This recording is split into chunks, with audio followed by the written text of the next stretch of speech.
Il y a des moments dans la vie où l'on réalise que l'amour qu'on donne n'est pas de l'amour du tout, mais de la peur déguisée. J'ai 50 ans aujourd'hui, et il m'a fallu tout ce temps pour comprendre cette vérité. Abonnez-vous pour entendre d'autres histoires comme la mienne. Des histoires de femmes qui ont choisi de ne plus se taire. Je vis maintenant à Savannah, en Géorgie. Loin de Paris, loin de tout ce que j'ai connu pendant des décennies. Mais permettez-moi de revenir en arrière, car cette histoire commence il y a 6 mois, dans mon ancien appartement du 16e arrondissement. Le carton d'invitation était posé sur ma table de cuisine. Blanc, épais, élégant. Monsieur et Madame Dubois ont l'honneur de vous inviter au mariage de leur fille Céline avec Alexandre Martin. Alexandre Martin. Mon fils. 28 ans, et j'apprenais son mariage par une invitation formelle. Pas un appel téléphonique. Pas une visite. Une invitation comme on en envoie aux voisins qu'on connaît à peine. J'ai tenu ce carton dans mes mains tremblantes pendant une éternité. 30 années à élever cet enfant seul, après que son père nous ait abandonnés quand Alexandre avait 2 ans. 30 années à me sacrifier, à travailler double, à mettre de côté mes rêves pour les siens. Le lendemain, j'ai appelé Alexandre. Sa voix était froide, distante. Ah oui, maman. Le mariage. Oui, tu es invité, bien sûr. Invité? Le mot m'a brûlé la gorge. Alex, je suis ta mère. Tu aurais pu me l'annoncer toi-même. Je suis occupée, maman. Les préparatifs, tu comprends. J'ai pris une grande respiration. Je peux t'aider. Pour les fleurs, la décoration, ce que tu veux. Un silence. Puis un rire sec. Non, merci. Les parents de Céline s'occupent de tout. Ils ont les moyens, tu vois. Pas la peine de t'embêter avec ça. Les moyens. Comme si mes années de sacrifice n'avaient aucune valeur parce que je n'étais qu'une secrétaire dans une petite entreprise de comptabilité. Alex, c'est ton mariage. Je voudrais juste... Maman, laisse tomber. On se voit à l'église, d'accord. Il a raccroché. Je suis restée assise dans ma cuisine, l'invitation encore dans ma main. 48 ans que j'avais. 48 ans de vie consacrée à cet homme qui me traitait comme une étrangère. Le jour du mariage est arrivé.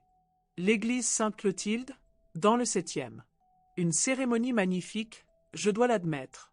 Céline était radieuse dans sa robe de soie, Alexandre élégant dans son costume sur mesure. Moi, j'étais assise au 3e rang, derrière les amis proches. Sa propre mère, reléguée au rang de simple invitée. Mais le pire restait à venir. La réception avait lieu dans un château à Versailles. Oui, Versailles. Les parents de Céline avaient loué un château.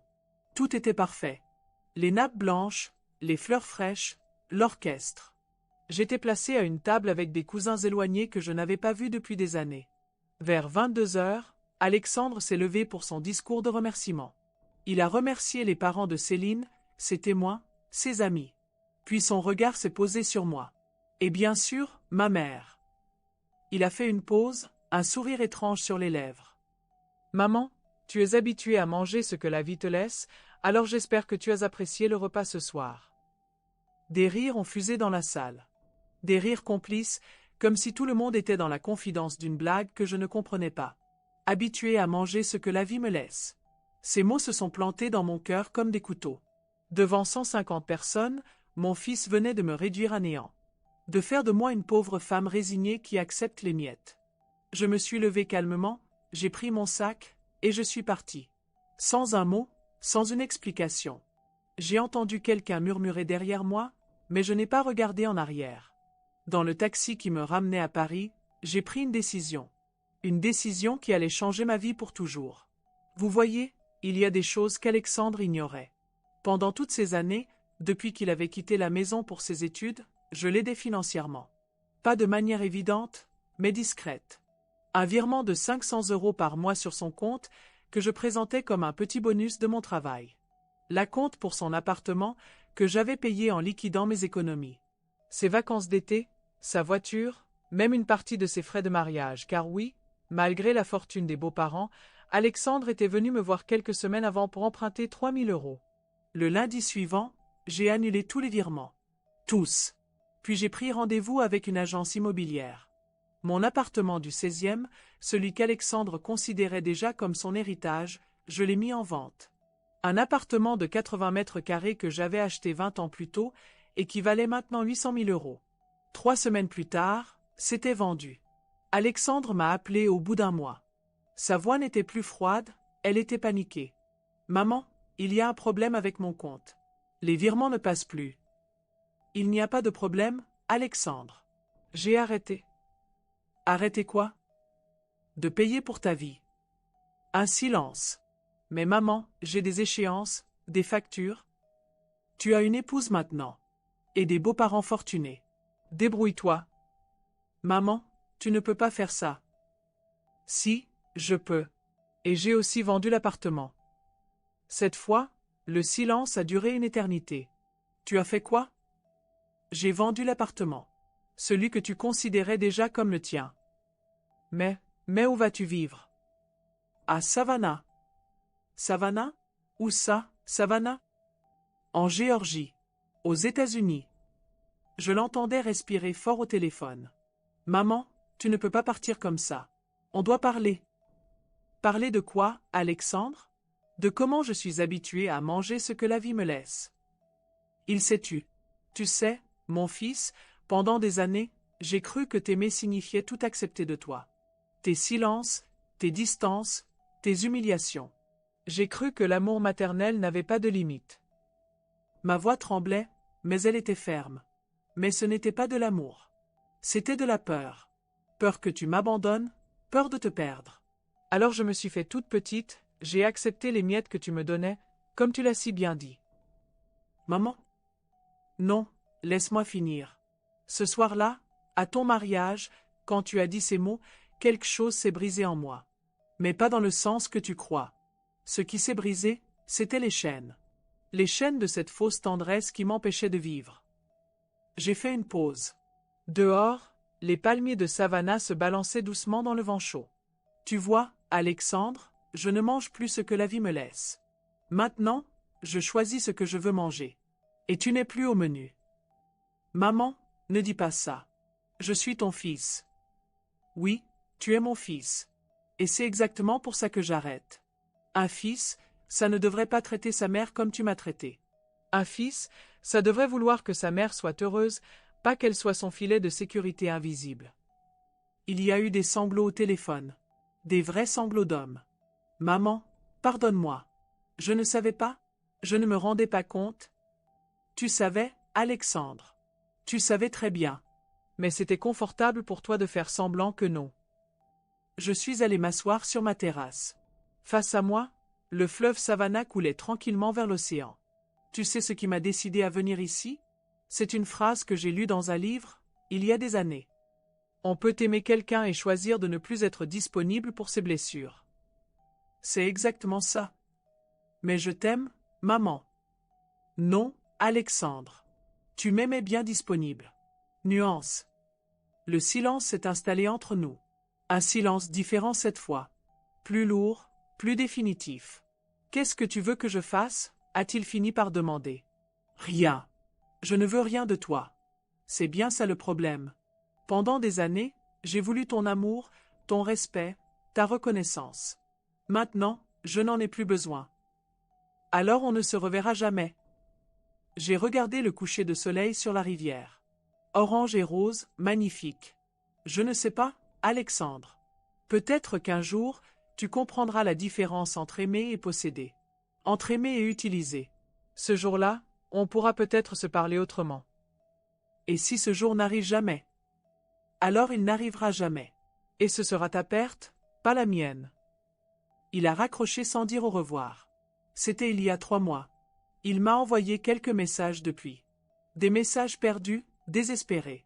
Il me demande de rentrer, dit qu'il a besoin de moi, que Céline le trouve changé, que les beaux-parents ne l'aident plus maintenant que le mariage est passé. Je ne réponds plus. Vous savez, il y a une différence fondamentale entre pardonner et revenir.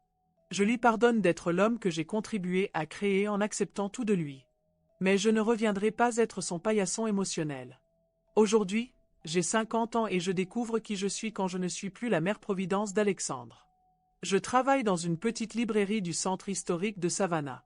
Le propriétaire, James, est un homme de mon âge, veuf lui aussi. Il me regarde comme si j'avais de la valeur. Pas comme si j'étais utile, mais comme si j'avais de la valeur. Nuance. Je vis dans un petit appartement avec vue sur les squares ombragés. Je lis, je me promène, je découvre cette ville si différente de Paris. Parfois, je pense à Alexandre. Je me demande s'il mange bien, s'il arrive à payer ses factures, s'il a compris. Puis je me rappelle que ce ne sont plus mes questions à me poser. Il y a des matins où je me réveille et je réalise que je n'ai pensé à lui de toute la journée précédente. Ces matins-là, je souris. Parce que je sais que je guéris. On m'a dit que j'étais cruelle. Qu'une mère ne fait pas ça. Qu'une mère pardonne toujours, qu'une mère est toujours là. Peut-être. Mais une femme, une vraie femme, elle se respecte. Et moi, j'avais oublié que j'étais une femme avant d'être une mère. Hier, James m'a emmené dîner dans un restaurant créole. Il m'a raconté des histoires de sa jeunesse en Louisiane, et j'ai ri. Vraiment ri, pas le rire poli que je faisais avant. Un rire qui venait du ventre, du cœur. En rentrant, j'ai trouvé un message d'Alexandre sur mon répondeur. Sa voix était différente. Moins suppliante, plus posée. Maman, je ne sais pas si tu écouteras ce message. Je voulais juste te dire que j'ai commencé une thérapie.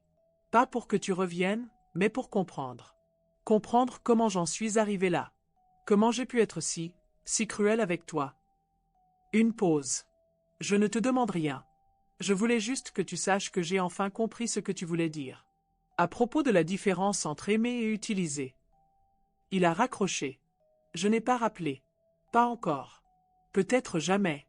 Ou peut-être dans longtemps, quand je serai sûr que c'est pour les bonnes raisons. En attendant, je vis. Je vis vraiment pour la première fois depuis des années. Ce soir, James et moi allons au théâtre. Une pièce de Tennessee Williams, un auteur que j'ai toujours voulu découvrir mais que je n'avais jamais pris le temps de lire. Parce que j'étais trop occupée à être indispensable à quelqu'un qui ne m'appréciait pas. Vous savez ce qui me frappe le plus dans cette histoire? Ce n'est pas la douleur de perdre mon fils. C'est la joie de me retrouver. Il y a quelques semaines, j'ai écrit une lettre. Pas à Alexandre, à moi-même. À la femme de 30 ans qui a choisi de tout sacrifier pour un enfant qui ne lui demandait rien. Je lui ai dit qu'elle avait eu raison d'aimer, mais qu'elle avait eu tort de disparaître. Cette lettre, je la garde dans mon tiroir. Parfois, je la relis. Pour me rappeler d'où je viens, et surtout, pour me rappeler où je ne veux plus retourner. L'amour sans limite, c'est beau dans les livres. Dans la vie, ça s'appelle de la dépendance affective. Et la dépendance, ce n'est jamais de l'amour. C'est de la peur qui se déguise. Alors voilà. J'ai 50 ans, je vis à Savannah, et je mange exactement ce que je veux manger. Plus jamais les miettes. Plus jamais les restes. Et vous savez quoi? Ça a le goût de la liberté.